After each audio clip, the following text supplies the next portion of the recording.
ನಮಸ್ಕಾರ ಫ್ರೆಂಡ್ಸ್, ನನ್ನ ಚಾನಲ್ಗೆ ನಿಮ್ಮೆಲ್ಲರಿಗೂ ಸ್ವಾಗತ. ನಾನು ನಿಮ್ಮ ಉಮಾಪ್ರಕಾಶ್.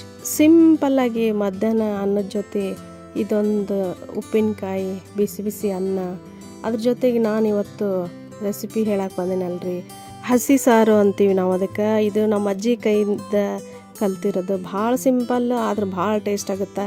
ಇದಕ್ಕೆ ಒಗ್ಗರಣೆ ಕೊಡೋದು ಬೇಡ, ಆಮೇಲೆ ಒಲೆ ಹಚ್ಚೋದು ಬೇಡ, ಹಸಿಯಾಗೆ ಮಾಡೋದು, ಫಟಾಫಟ್ ಮಾಡೋದು. ತರಕಾರಿ ಇಲ್ದಾಗ ಈ ಥರ ಒಂದು ಸಾರು ಮಾಡ್ಕೊಂಡು ತಿಂದರೆ ಆಹಾ ಸ್ವರ್ಗ ರೀ. ನೀವು ಒಂದ್ಸಲ ಟ್ರೈ ಮಾಡಿ, ಮತ್ತು ಹೆಂಗೆ ಬಂತಂತ ನನಗೆ ಕಮೆಂಟ್ ಮಾಡಿ ಹೇಳ್ರಿ. ಹಾಗೆ ನನ್ನ ಚಾನಲ್ಗೆ ಯಾರಾದರೂ ಹೊಸೊಬ್ರು ಬಂದಿದ್ದು ದಯವಿಟ್ಟು ಸಬ್ಸ್ಕ್ರೈಬ್ ಮಾಡ್ಕೊರಿ, ಶೇರ್ ಮಾಡಿ, ಲೈಕ್ ಮಾಡಿ, ಕಮೆಂಟ್ ಮಾಡಿ. ಮುಂಬರೋ ಎಲ್ಲ ವೀಡಿಯೋಸ್ಗೂ ಪ್ರೋತ್ಸಾಹ ಕೊಡ್ರಿ.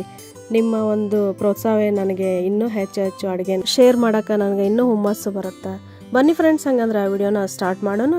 ಇದಕ್ಕೆ ಮೇನ್ ಬೇಕಾಗಿದ್ದು ಹುಣಸೆ ಹಣ್ಣು. ಒಂದು ಲಿಂಬು ಗಾತ್ರದಷ್ಟು ಹುಣಸೆ ಹಣ್ಣು ನೀಟಾಗಿ ತೊಳ್ಕೊಂಡು ಅದಕ್ಕೆ ನೀರು ಹಾಕಿ ನೆನೆಸ್ಕೊಂಡು ಇಟ್ಕೊಂಡೀನಿ. ಈಗ ಇದಕ್ಕೆ ಒಂದು ಸ್ವಲ್ಪ ಕೊತ್ತಂಬರಿ ಹೆಚ್ಕೊಂಡು ಇಟ್ಕೊಂಡೀನಿ, ಒಂದು ಉಳ್ಳಾಗಡ್ಡಿ ಸಣ್ಣಗೆ ಹೆಚ್ಕೊಂಡೀನಿ, ಹುಳಿಗೆ ತಕ್ಕಷ್ಟು ಬೆಲ್ಲ ತೊಗೊಂಡೀನಿ, ಒಂದು ಮೆಣಸಿನ್ಕಾಯಿನ ಕುಟ್ಟಿ ಈ ಥರ ಪೇಸ್ಟ್ ಮಾಡಿ ಇಟ್ಕೊಂಡೀನಿ. ಇಷ್ಟ ನೋಡ್ರಿ. ಇದಕ್ಕೆ ಭಾಳ ಸಿಂಪಲ್. ಮೊದಲ ಹುಣಸೆ ಹಣ್ಣನ್ನ ಇಟ್ಕೊಂಡಿದ್ನಲ್ಲ, ಆ ಹುಣಸೆ ಹಣ್ಣ ಕಿವುಚಿ ರಸನ ತಗೊಂಡು ಸೋಸ್ಕೊಂಡು ಇಟ್ಕೋಬೇಕು. ಈ ಥರ ಸೋಸ್ಕೊಂಡೆ ನೋಡ್ರಿ, ಯಾಕಂದ್ರೆ ಅದ್ರಾಗ ಸ್ವಲ್ಪ ಕಸ ಕಡ್ಡಿ ಇರುತ್ತಲ್ಲ, ಹಾಗಾಗಿ.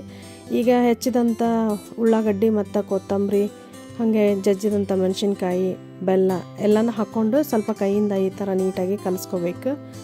ಅದು ಉಳ್ಳಾಗಡ್ಡಿ ರಸನ ಬಿಡಬೇಕಂದ್ರೆ ಟೇಸ್ಟ್ ಬರುತ್ತೆ. ಈಗ ರುಚಿಗೆ ತಕ್ಕಷ್ಟು ಉಪ್ಪು ಹಾಕ್ಕೊಂಡು ನೀಟಾಗಿ ಕಲಿಸ್ಕೊಂಡಾದ್ಮೇಲೆ 2 ಟೇಬಲ್ ಸ್ಪೂನ್ನಷ್ಟು ಪುಟಾಣಿ ಹಿಟ್ಟು ಹಾಕ್ಕೋಬೇಕು. ಪುಟಾಣಿ ಹಿಟ್ಟು ಅಂದರೆ ನೀವು ಹುರ್ಗಡ್ಲೆ ಹಿಟ್ಟು ಅಂತೀರಲ್ಲ, ಅದನ್ನು ಹಾಕ್ಕೊಂಡು ಸ್ವಲ್ಪ ನೀರು ಹಾಕಿ ಕಲಿಸ್ಕೋಬೇಕು. ಅದು ಗಂಟು ಇರಬಾರ್ದು. ಗಂಟಿಲ್ದಂಗೆ ಈ ಥರ ನೀಟಾಗಿ ಕಲಿಸ್ಕೊಂಡು ಅದಕ್ಕೆ ಸೇರಿಸ್ಕೊಂಡ್ರೆ ಆಯಿತು. ಈಗ ನೋಡ್ರಿ, ಇದಕ್ಕೆ ಹಾಕೋತಾ ಇದ್ದೀನಿ. ಹಾಕ್ಕೊಂಡು ಕಲಸಿದೆ. ಹಾಕಿದಾಗ ವಿಡಿಯೋ ಸ್ಕಿಪ್ ಆಗಿದೆ, ಸಾರಿ. ಈಗ ನೋಡ್ರಿ, ಹಾಕಿ ಕಲಸಿದ್ದು ನಮ್ಮ ಈ ಹಸಿ ಸಾರು, ಉಳ್ಳಾಗಡ್ಡಿ ಹಸಿ ಸಾರು ರೆಡಿ ಆಯಿತು. ಇದು ಭಾಳ ಟೇಸ್ಟ್ ಇರುತ್ತೆ. ಅನ್ನದ ಜೊತೆ ಅಂದರೂ ಸಖತ್ತಿರುತ್ತೆ. ಫಟಾಫಟ್ 5 ನಿಮಿಷದಲ್ಲಿ ರೆಡಿ ಮಾಡ್ಕೋಬೋದು. ಯಾವುದು ತರಕಾರಿ ಇಲ್ಲ ಅಂತ ಜಂಜಾಟ ಬೇಡ. ನಾವು ಊಟಕ್ಕೆ ಬಡಿಸೋವಾಗಲೇ ಈ ಥರ ರೆಡಿ ಮಾಡ್ಕೊಂಡಿಟ್ರೆ ಆಯಿತು. ಅಂದರೆ ಮೊದಲೇ ರೆಡಿ ಮಾಡಿಕೊಂಡು ಇಟ್ಕೊಂಡ್ರೆ ಸ್ವಲ್ಪ ಉಳ್ಳಾಗಡ್ಡಿ ಸ್ಮೆಲ್ ಆಗುತ್ತಲ್ಲ, ಹಾಗಾಗಿ ಆಗ ರೆಡಿ ಮಾಡ್ಕೋಬೋದು. ಫ್ರೆಂಡ್ಸ್, ಹೆಂಗಿದೆ ನನ್ನ ಇವತ್ತಿನ ರೆಸಿಪಿ? ನಿಮಗೆ ಇಷ್ಟ ಆದರೆ ದಯವಿಟ್ಟು ಕಮೆಂಟ್ ಮಾಡಿ. ಇಷ್ಟ ನೋಡ್ರಿ, ಇದು ಹಸಿ ಸಾರು ಆದ್ರೆ ಸಿಂಪಲ್ ಇದ್ದರೂ ಭಾಳ ಟೇಸ್ಟ್ ಇರುತ್ತೆ. ನೀವು ಒಂದ್ಸಲ ಟ್ರೈ ಮಾಡಿ, ಆಮೇಲೆ ಕಮೆಂಟ್ ಮಾಡಿ. ಮುಂಬರೋ ಎಲ್ಲ ವೀಡಿಯೋಸ್ಗೂ ಪ್ರೋತ್ಸಾಹ ಕೊಡ್ರಿ. ಮತ್ತೊಂದು ರೆಸಿಪಿ ಜೊತೆಗೆ ಮತ್ತೆ ಬರ್ತೀನಿ.